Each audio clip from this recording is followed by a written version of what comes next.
si ho wo most of them buy Asante adi o man went man defend o man went man me defend ama wankasa what betray wo man ama wadamfo yes ade I say wo betray wo man what betray wo man na eyarehosem and now video now be ye no sa akọ na no ma mi ko tutu hu se asem say na daddy Fred kan that the okan ye no etesen ko ne wadamfo pa oni ne bokosi atafre oni ne ko susu ho say daddy Fred kan asem we beginning me person wani mugu ase no ena me ba ye be ka kire wo se Bigscout o madi wo ye ntitwe ho fira asem no me ba be ka kire wo ade chi aso nti asem ma be ka sa asem no me ba be say good Samaritan na be betuufo because me to me for amefa endi se minim se me so me kan obetie endi me ba be ka kire say twon ho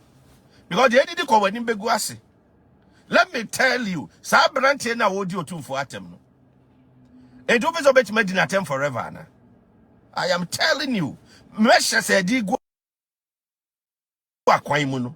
So for Libya and a call Germany.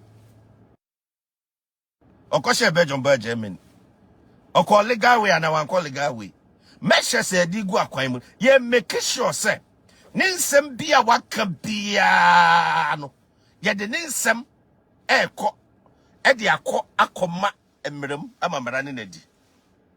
Now what's also Bigscout today? You try to sue Kura Africa Masso. Won't you miss your crass? Say because see what there was only say what ton woman a bunting into be yano. The entire what ton woman a bunting be yano. Could I see Jimmy 4-way deal to for atem and more guys are more emerantia and can also step in a defender woman. Now one must have brandy with Jimmy 4-way every day. Na nem what na wiase one we say obi atimi otumfo kra boni dia wo hwe nipa ekoto nanim emu abi before ne abrofo omko nanim ase de mu se koto ne nsam kra nya easy so obechia hwe ahemfo akese aman hene hye na ase including ukuro ma ofiri be kwai o man hene hye na ase a wo di na na ato so no na wa hwe se matena ho masan kra wei e di natem na o Bigscout na wo do o bostu ho se oye Bigscout ofiri na and say o bostu ho se we are very disappointed to wa baby ofiri wa gu baby ofiri animase e was so bow head in shame wa gu animase totally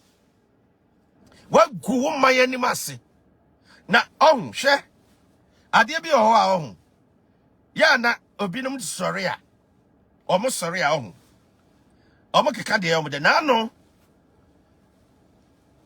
me baba tia atwini Jonas kakra be amanfo say oh daddy Fred eni sanka o de o kasen eni sanka me ma ni na na ado atem de biasa Jimmy Ford every day no di na na ado atem na mu miama no enti mo no hwe ma me kan kire mo enti mani magu ase to the stand say mo hene no so ota ma chia na ni magu ase enti mo hu ye ah mo yin no wodo ma na odi machi no ana ni magu ase nti mo hu ye enka monim hwe ma men kan kire mo se ka mo ye obi a enka ma apology no ka wiase ka mo di delegations akase ana be kwa akopa acho delegations anya wote social media ka me po acho no aka hey di amadi otumfo atem afi Bigscout na prempe pa me se nana oh I'm sorry say me use nana Bigscout prempe wadamfo adi otumfo atem afi wadamfo your best friend adi otumfo atem afi o be ka say o be there control wadamfo a good idea be there control a very good answer oh yeah na no wadamfo na ko didi obi ani mu komo amudi meboa obi ani de maka oh yeah na ko twitwa pictures my ade we did otumfo atem fine you feel happy about it eka wadamfo no yes ade no na watwe mo ho wiase oh sa wo ko baabi na baabi a wo ko nya baabi pa wo twe ho firi ho sa wo wadamfo bi na ne ye no ye ne ye bi a ede wo be ko musom de oha wo be bra na watwe ho afiri no eno ene efre wo bi a wo do wo man na wa hwe se abrante we sori anopa awia ne anwumre na odi Ghana empanifo atem And atem so wo di no. Ebi ma wi ase da wo. Na Bigscout do me check camera nsu ni atem. Because so there pie diplomatic. Uya no abeka so de onim ho hwe de ka ho. Adenti na wo de. One so camera ni wa mediatem. Mi busa wo. Adentia. What a big disgrace and obi atron. What disgrace wo ho. O credibility what ton wani mo nyam. Said ye ni civil respect wo no. What ton wani mo nyam. O credibility nyina wa say no. Bigscout. Now the same thing or you. Share me show the tactics back so. Ebra Abraham Bembo Shibeke Kansim who did Ghana and penny for atema. Obsin Betiano. Adiachi and Bigscout akoye program. Oh, Obsin or yet try body and there. Abraham Bembo she dio tum for atem. Edi Ghana and penny for atem did another atem. Bigscout one can want some.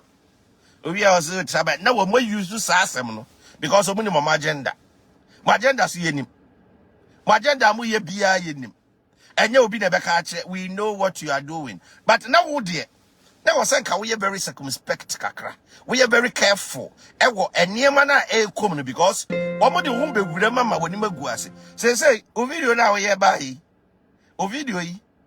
And they say wa hwe ma clear Bigscout clear enye ono ne ka kire na damfo nye on na hyehyɛ akiri say na damfo ni di atem wakogina nso music akogina pum so ne mpo ukogina pum na nka waye saa de no wi ana wa otena pum ma na wokɔ enim go ase we na mmire mu be ka kire ye say na wadamfo na de a ɔyɛ no na ni mo hwe na obi aka sa wo na aka gu wadamfo na sumo obi e kire wo say Bigscout wadamfo ya ade na nya ye tiano o tiano na wontia na watwe ho afiri ne nkyɛn na wo de ekoso Ghana enkrapa kunipa anadu atimi ya afichi kwan ese be yenkrapa ka ho ayo kwa head e watermelon e waterkrade e wankran kumase for me run about Ghana for mo payfo mo pa de me say Ghana for me na me maka me say Ghana for Jimmy na me mabusu afọ de opie no obe Jimmy so obeto abama NDC da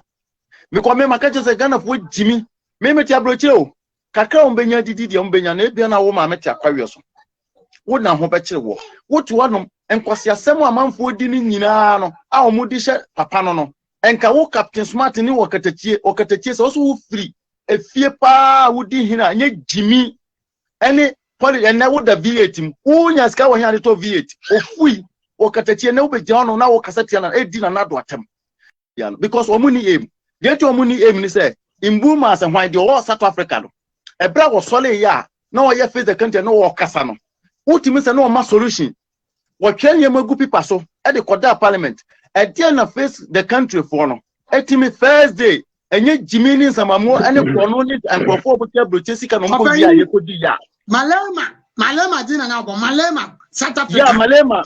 Yeah. One of the pussy president, Emmanuel no mapa, Emmanuel policies, my citizens. Yeah, but Mudi Jimmy. And this is what I'm not sorry policies. Say if you have any support.